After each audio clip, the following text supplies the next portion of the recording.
Hey, friends, Jesus grew. That's going to be our thought for day 46 in our Bible reading plan. And because Jesus grew, your Heavenly Father is going to give you and I the grace that we need to, the time that you and I need to as well. Here's what it says in Luke 2:52. Jesus grew in wisdom and in stature and in favor with God and men. See, I love this little verse because it's a promise that God doesn't expect perfection right out of the gate. He gives us the time that we need to grow to become the people that He designed us to be. See, Jesus was born into a blue collar working family.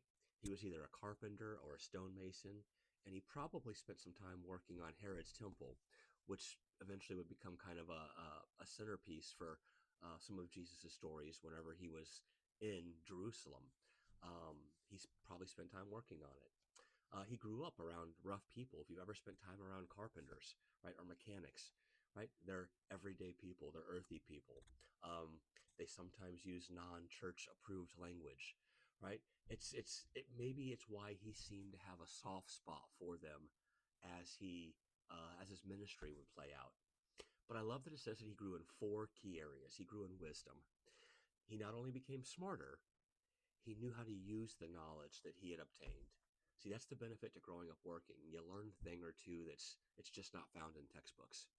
It says he grew in stature. He grew physically. He was rough, right? Isaiah 53 says that there wasn't anything about him that was like beautiful, right? But that he was despised and rejected by. He was like just a strong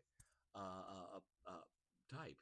He probably had his fingers smashed a time or two, right? Swinging a hammer. And uh, uh, he grew in stature. He grew in favor with men. He grew charismatically. He grew in his people skills. Again, this is probably because of his upbringing. There was something about Jesus that people that were far from God, that weren't the super religious type, that they just loved Jesus, and you see that throughout his whole story, right? Or I guess until the very end when the mob turns on him. And it says that he grew in favor with God. He grew in his relationship with God. See, this would kind of culminate at Jesus' baptism, where God would speak acknowledging that Jesus was his son and just saying how proud that he was of him. See, again, I find it so encouraging that the Bible explains to us that Jesus grew. He just didn't come out perfect. He grew. Hebrews tells us that we don't have a God that's unable to sympathize with us. He experienced all of the emotions and the struggles that we have. He grew. And so it tells me that our Heavenly Father doesn't expect perfection from us as well. He gives us time to grow. Jesus grew, so can you. Have a beautiful day.